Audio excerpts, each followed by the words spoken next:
The chandeliers above the grand ballroom cast golden light across 300 faces, all turned toward the stage where I stood with a champagne flute in my hand. 30 years, 3 decades since I'd walked into that tiny office above a dry cleaner's in downtown Seattle and told my business partner we were going to build something that mattered. Now, Tech Vision Solutions employed over 800 people across 4 states. To the next 30 years. I raised my glass, and the room erupted in applause. My husband Robert stood beside me, his arm around my waist in that familiar way that used to make me feel safe. At 62, I'd learned that familiar didn't always mean honest. The evening flowed like champagne. Investors, employees, clients, all mingling under crystal and silk. My daughter Lily had flown in from Boston with her fiancé. Emma, my younger one, had helped organize the whole thing. She stood near the dessert table, her expression tight. She'd been trying to tell me something all week, but every time we started talking, Robert interrupted. At precisely 9:30, as the band took their break, Robert tapped his glass. The room quieted. I smiled at him, expecting some sweet speech about our partnership, our marriage, our journey together. 28 years of marriage. 30 years of building a company side by side. "I have an announcement," Robert said, his voice carrying that CEO confidence I'd always admired. "As many of you know, I'll be turning 65 next month." Polite chuckles rippled through the crowd. I squeezed his hand. We'd talked about this. Semi-retirement. More golf. Maybe that trip to New Zealand we'd been planning. "I've decided to step down as COO," he continued. The room went silent, but I won't be going alone. My stomach tightened. Something in his tone felt wrong. Robert gestured toward the crowd, and she emerged. Monica Chen, our marketing director, 38 years old, sharp as a knife, with a smile that never quite reached her eyes. She joined us 3 years ago with impeccable credentials and aggressive growth strategies that had doubled our market share. She walked up to the stage, and Robert's arms slipped from my waist to wrap around her shoulders. "Monica and I have been planning this for some time," Robert said, looking at her instead of me. "We're starting our own consulting firm. We'll be relocating to San Diego next month." The room held its breath. I could hear my heartbeat in my ears. "Robert?" My voice came out steady, which surprised me. Years of boardroom composure, I supposed. He finally looked at me, and I saw it. The guilt, the defiance, the relief of finally telling the truth. "Sarah, we need to talk. Later." Monica's hand rested on his chest, possessive and public. My employees, my clients, my daughters, all watching this scene unfold like some corporate soap opera. I set down my champagne glass very carefully on the podium. My hands were steady. That surprised me too. "I see," I said quietly. Then, louder, to the room, "Well, this is certainly unexpected. Robert, Monica, could you both come with me to my office? I have something I'd like to give you." Confusion flickered across Robert's face. Monica looked triumphant. They followed me off the stage, through the crowd that parted like the Red Sea. I could feel everyone's eyes on my back. Emma caught my arm as I passed. "Mom," she whispered urgently, "I tried to tell you. I found—" "I know, honey." I kissed her cheek. "I've known for a while. It's okay." Her eyes went wide, but I kept walking. Lily joined her sister, and they followed us at a distance. My office occupied the corner of the top floor, with floor-to-ceiling windows overlooking Puget Sound. I'd earned this view.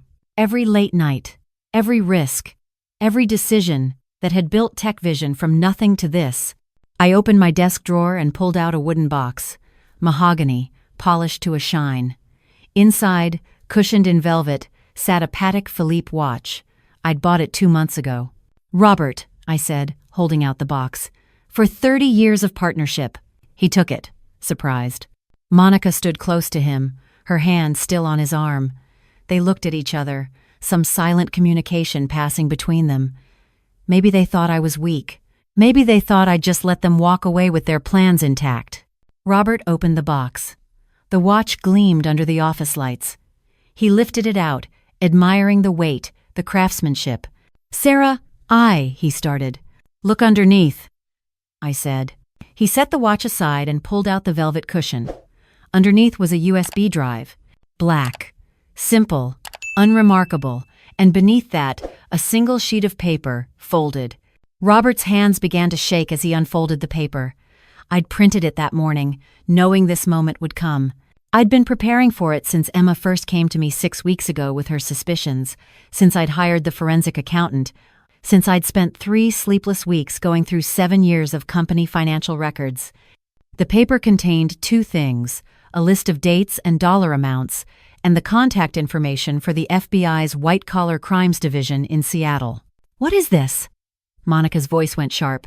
"That USB contains copies of every fraudulent transaction you two have been running through TechVision for the past 5 years." I kept my voice calm, professional, like I was presenting quarterly earnings. The shell companies in the Caymans, the false vendor invoices, the phantom consulting fees. All of it. Robert's face went gray, actually gray. His mouth opened and closed like a fish.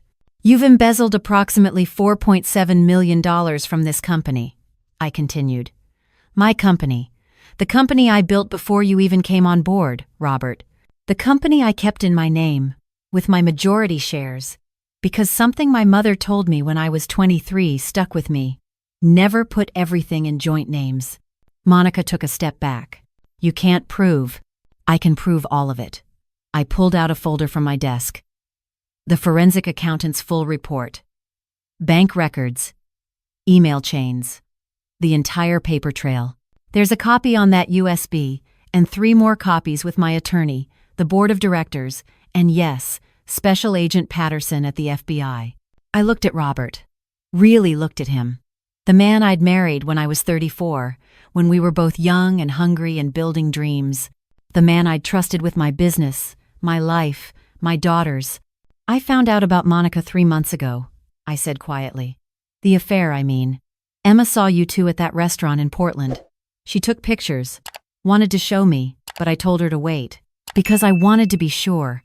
I wanted to dig deeper. And when I did, I found so much more than infidelity." "Sarah, please." Robert's voice cracked. "We can fix this. We can." "Fix what? The fact that you stole from me? The fact that you plan to gut this company and walk away with enough money to start your own firm? Using my proprietary client lists, my intellectual property, and my money?" I shook my head. "No, Robert. We can't fix this. But I can end it." I walked to the door and opened it. 2 men in dark suits stood in the hallway. I'd called them an hour before the gala started. "Mr. Hayes, Miss Chen," I said. "These gentlemen are from the FBI. They'd like to have a word with you about those transactions. I believe there's also a warrant for your arrest, Robert. Something about wire fraud and embezzlement." The next hour became a blur of handcuffs, Miranda rights, and shocked whispers spreading through the building. The gala disbanded quickly. Employees clustered in small groups, trying to process what had happened. My daughters flanked me in my office while the agents led Robert and Monica away. "Mom," Lily said, her voice shaking, "how long have you known?" "About the affair?" 3 months. "About the money?" 6 weeks. I sank into my desk chair, suddenly exhausted. Emma came to me after she saw them together. She'd been noticing discrepancies in some expense reports. Smart girl. She dug into it on her own before bringing it to me. Emma's eyes were red. "I wanted to tell you sooner. But you said to wait." "You did exactly right." I pulled her into a hug. "Both of you did. I needed time to gather evidence, to build a case. If I'd confronted him too soon, he might have destroyed records, moved money, disappeared." "But the gala," Lily said. "Why tonight?" "Because he was planning to leave anyway. I heard him on the phone with Monica 2 weeks ago, finalizing their plans. They were going to announce at the gala, thinking the public setting would keep me from making a scene. What they didn't count on was me being 10 steps ahead." My phone buzzed. Text from my attorney. "Board meeting scheduled for Monday 9 a.m. They want you as CEO. Unanimous." I showed it to my daughters. Lily started crying. Emma laughed, the sound half hysterical. "You're getting promoted," Emma said. "Your husband gets arrested and you get a promotion. That's the most you thing I've ever heard." "Language," I said automatically, but I was smiling. The next 3 months were chaos. FBI investigation, forensic audits, depositions, media coverage.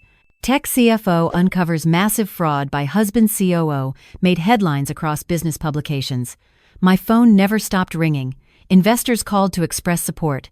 Clients called to ensure stability. Competitors called to circle like sharks. I gave exactly 2 interviews. One to the Wall Street Journal, where I outlined how I'd discovered the fraud. One to Forbes, where I talked about protecting yourself in business partnerships, even with spouses. Both articles went viral.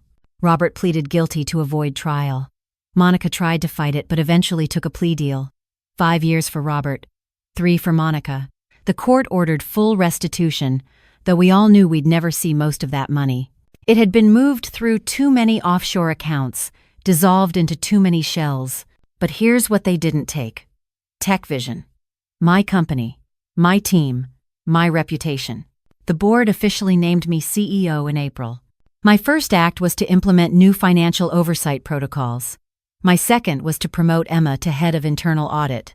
She'd earned it, and she was fierce about protecting the company now.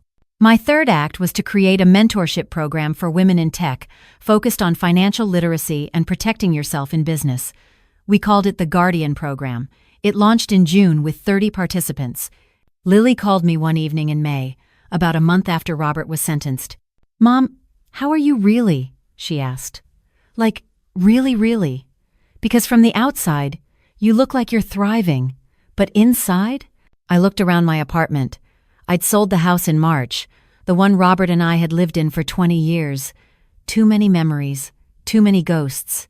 Now I had a sleek condo downtown with a view of the water. Minimalist, clean, mine. "I'm angry," I admitted. "Not at the betrayal, exactly. I think I knew our marriage had been hollow for years. We were business partners pretending to be spouses. But I'm angry at the theft, at the disrespect, at thinking I was too blind or too weak to notice." "You weren't blind," Lily said fiercely. "You were trusting. There's a difference." "Maybe. But I won't make that mistake again. Are you happy, though?" I thought about it. Really thought about it. I'm not unhappy. I'm relieved. It's like carrying a heavy weight for so long that you forget you're carrying it, and then someone lifts it off and you can finally breathe. Does that make sense?